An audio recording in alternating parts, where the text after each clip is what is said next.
Good evening. This is my task 3 presentation about evaluating and recommending digital language learning tools. Presented by Dorias Angel May from BSEd2 English and presented to Dr. Joanne B. Palahan. So here's my type of language learner. So for the target learner profile, you have here the language being learned and I choose the English. Why I choose the English? Because mauni ang core subject para sa ilahang academic sources, global communication ug mga umaabot nga career opportunities nila puhon sa ato ang mga language learner. And then the second, which is the learning level, I choose the intermediate learners. Why I choose them? Because these learners, na naman sila basic knowledge about English, but still they need to improve their vocabulary, ilahang pronunciation, and of course, ilahang communication skills for more advanced use sa ilahang academic man or sa ilahang professional settings. Then sa learning goals, I also choose the academic kay mao man ay compatible sa ato ang language learner kay intermediate pa man sila. And then sa learning style, duha sila kabuok, which is the auditory and the visual. So access to technology, smartphone with a school-provided internet or stable internet connection. And here's my 3 digital tools nga gipili para sa ilahang academic nga to learn language. So the first, I choose the Quizlet, which is under siya sa vocabulary building tool.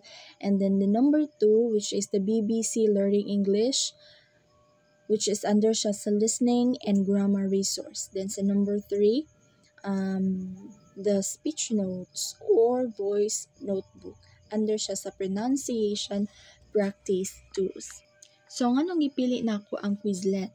Kay it is a flashcard based app nga which is makahelp siya sa students or sa language learner na maka-learn and maka-retain of new words through interactive quizzes and games pod.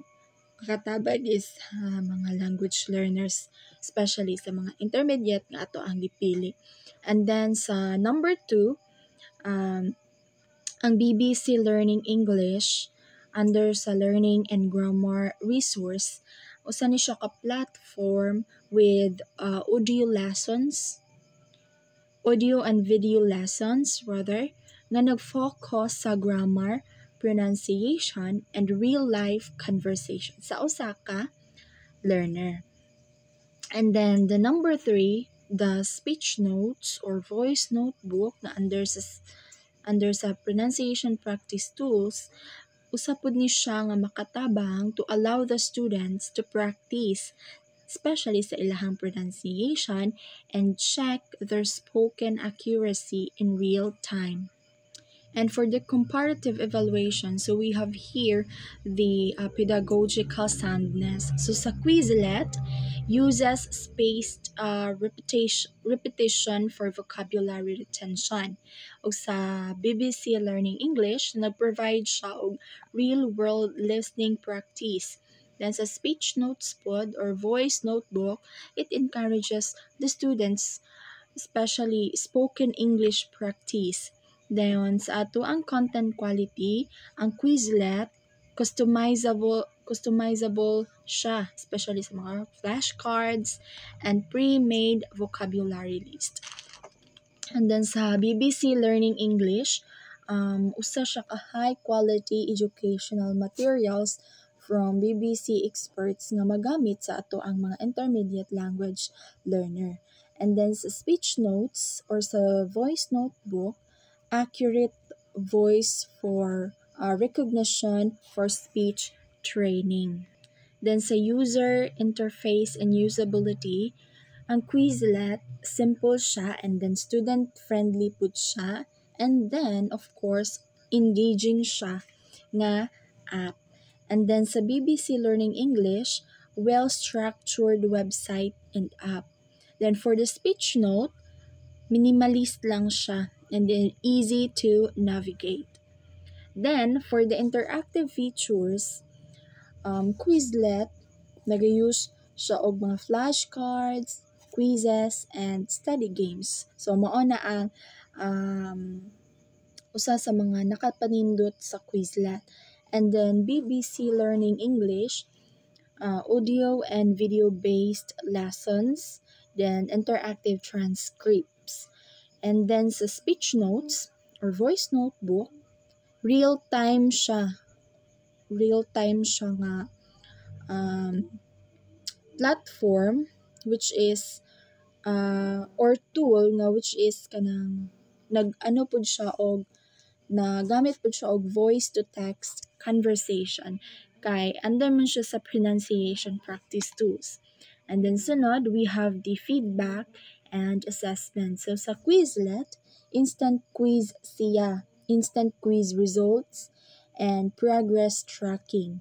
Then sa ato ang BBC Learning English, no direct feedback. So wala siya direkta nga feedback. But ang mga learners hear correct usage. So makakuan gihapon sila maka-learn gihapon sila or makadungog gihapon sila og mga correct nga paunsaon paggamit og usage sa usa ka language. And then sa speech note pod kay we have the immediate visual feedback. So naa siya immediate nga visual feedback on sa ato ang pronunciation or sa pronunciation accuracy sa ato ang mga intermediate language learners. Then sunod, we have the motivation and engagement. So Quizlet, highly engaging due to gamification. So highly engaging siya pinaagi sa mga gamification nga iyahang availability nga provided ni ani nga Quizlet. And then sunod, ang BBC Learning English, interesting topics for self-paced learning. So real time man ni siya, so pwede rag ang usa ka learner na sa balay, no? Dayon or sa school ba kaha. So kay self-paced learning man lang ni siya. And then sunod, we have the speech notes or voice notebook. So fun way ni siya to check pronunciation without pressure. Accessibility and affordability sa Quizlet, free with optional premium features. And then sa BBC Learning English, completely free. And then sa speech notes or voice notebook, free optional premium version. Kung ang Quizlet, free with optional premium features, sa speech note pod kaya free with optional premium version. The next, we have the recommendation and justification. So I have here one tool or one app na magamit sa usa ka students. I choose the Quizlet. Ano gi-choose man ako ang Quizlet kay better man siya and it because it aims to improve the vocabulary and comprehension sa mga language learners or sa mga students.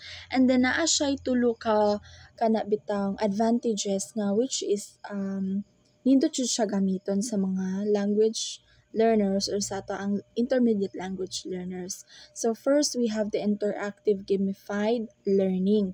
So naa siya interactive gamified learning which is flashcards, matching games, and quizzes make learning fun and engaging. The number two, the supports vocabulary retention which is nag-used siya og spaced repetition ay proven techniques for memorizing words more effectively. Then ang sunod which is the easy, accessible, and free which is ang students maka-use sila anytime sa ilahang cellphones or computer. Then here's the disadvantages sa duha ka digital tools nga ato ang gipangpili ganina. Ang BBC Learning English manggod useful for practice siya but it lacks interactive features to keep students engaged. So naa siya kulang siya og interactive features to keep.